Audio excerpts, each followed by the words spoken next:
All right, first of all, everybody, I want to start off by congratulating everybody in this room. Well done, well done. Because whether you know it or not, and whether it's by fate or by choice, you've all managed just somehow to end up in the best place on earth. And I'm talking about the state of Oregon. Gabby, I think I heard last week you were from Vancouver, Washington, but we're going to count that. That's Oregon. That's a little suburb of Oregon.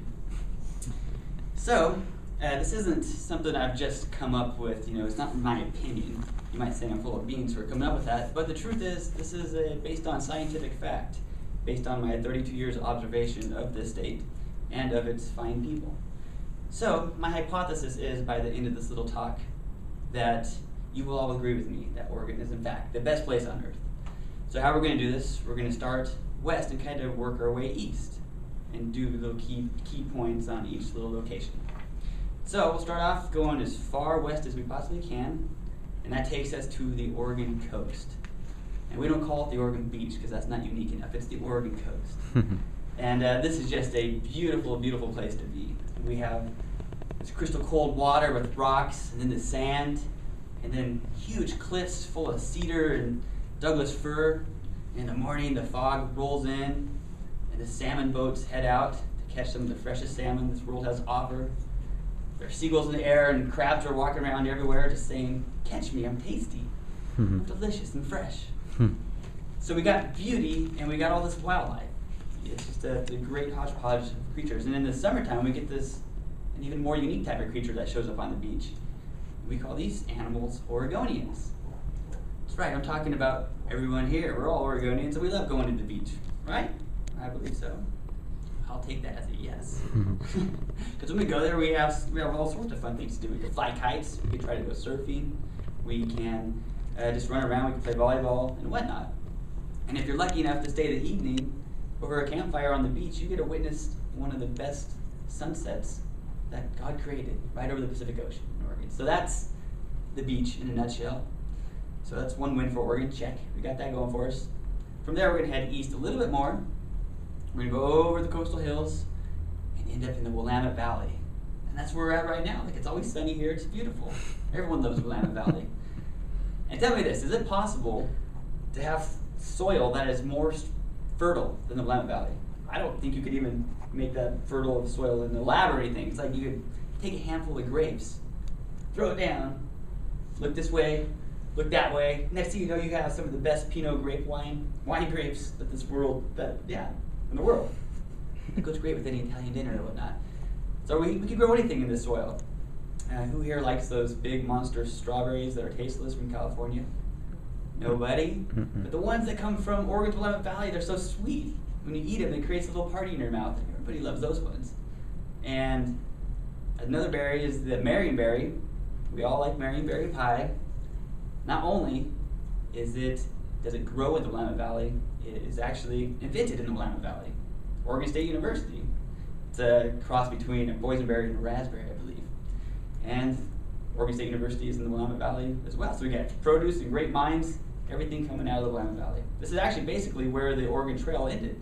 So that's kind of proof in the pudding about how great this place is. People came across all parts of America, and got to the Willamette Valley, and they're just like, stop. There's no need to go any farther. This is perfect. So that is the Willamette Valley, and it's about where 70% of Oregon's population is now. So we'll go east just a little bit more, and that takes us smack dab in the middle of the rough and tough Cascade Mountain Range. Now this is another beautiful part of Oregon, but it's not meant for wimps. I mean, this is steep rocks, cold glaciers. The most notable part of the Cascade Range is probably Mount Hood, which we've all seen in postcards and probably see it from the window, really, if you look hard enough. But like I said, beauty comes with a price, and 10,000 people have climbed Mount Hood since they've been tallying the count, and 130 have not come back. Ooh, it's dangerous, but beauty does come with a price. And also the Cascade Range is another place where you can find the unique group of animals called Oregonians in the wintertime. And they are there skiing and snowboarding and playing, having a good time, enjoying the scenery. So if we head east a little bit more, we get into Oregon's high desert area. And that basically continues all the way east. In the high desert, what's a really great fact about Oregon is it's over 60% desert. No one really knows that.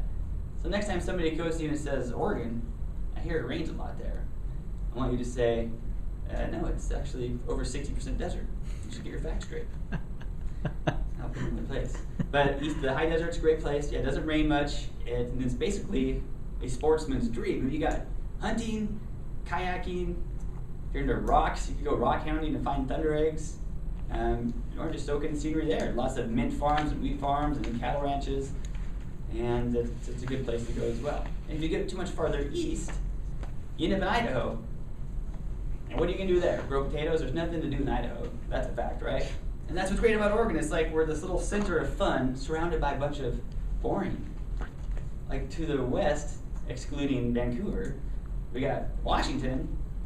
And it's like, what are you going to do there? Eat an onion and listen to some grunge rock? No? And to the south? Don't even get me started about that. That's like where the root of all evil comes from. It's California. That's where Britney Spears and the Kardashians, we all know them. And they have their funny sayings such as, talk to the hand, I'm going shopping and stuff like that. Okay, well, so that about wraps it up. I think I've given you enough information to make my hypothesis come true that Oregon is in fact the best place on earth. And if you don't agree with me, talk to the hand. I'm going to get a microbrew. Thank you.